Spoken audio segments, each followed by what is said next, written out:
வணக்கங்க. நான் உங்கள் சாந்திங்க. உங்களை நான் மீண்டும் சந்திக்கிறதுல எனக்கு ரொம்ப சந்தோஷங்க. அது மாதிரி எனக்கு சின்ன சின்னதாக உடம்பு சரியில்லாமல் போயிட்டே இருந்தது. எனக்கு ஹாஸ்பிட்டலில் போய் டாக்டர்கிட்ட கேட்டப்போ உங்களுக்கு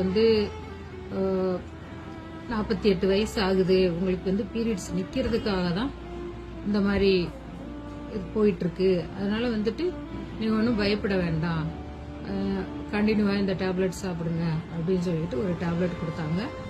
அப்பயுமே அது நிற்கவே இல்லை. திருப்பி ஸ்கேன் பண்ணி பார்த்ததுல கர்ப்பப்பைக்குள்ள குட்டி குட்டியாக நீர் கட்டி இருக்கு, அது ஒன்றும் எல்லாருக்கும் இருக்கிறது தான், இது ஒன்றும் பண்ணாது, நீங்கள் மறுபடியும் டேப்லெட் சாப்பிடுங்கன்னு சொல்லிட்டு சாப்பிட்டுட்டு இருந்தோம்.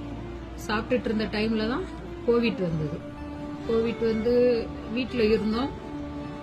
அப்பப்போ எனக்கு காய்ச்சல் வரும், ஏதாவது டேப்லெட் போட்டுட்டு ஓகே அப்படின்னு சொல்லிட்டு, எனக்கு சைனஸ் இருக்கிறதுனால காய்ச்சல் நம்மளுக்கு வருது அப்படின்னு நினச்சிட்டு நானும் ஈஸியாக விட்டுருவேன். அந்த மாதிரி தான் டேப்லெட் சாப்பிட்டுட்டே இருந்துட்டு அந்த கோவிட் டைம் 1 இயர் அப்படி முடிஞ்சது. அந்த டைமில் பார்த்தீங்கன்னா எனக்கு ஆண்கோலில் ஒரு குட்டியாக ஒரு கட்டி வந்தது. அந்த கட்டியை போய் அடுத்து செக் பண்ணுவோன்னு சொல்லிட்டு கோவிட் டைம் போய் பார்த்தப்ப, கோவிட் டைம் நீங்கள் ஏன் ஹாஸ்பிட்டலுக்கு வந்தீங்க, வராதிங்க, கோவிட் முடிஞ்சதுக்கப்புறம் பார்த்துக்கலான்னு என்னை திருப்பி அனுப்பிச்சிட்டாங்க.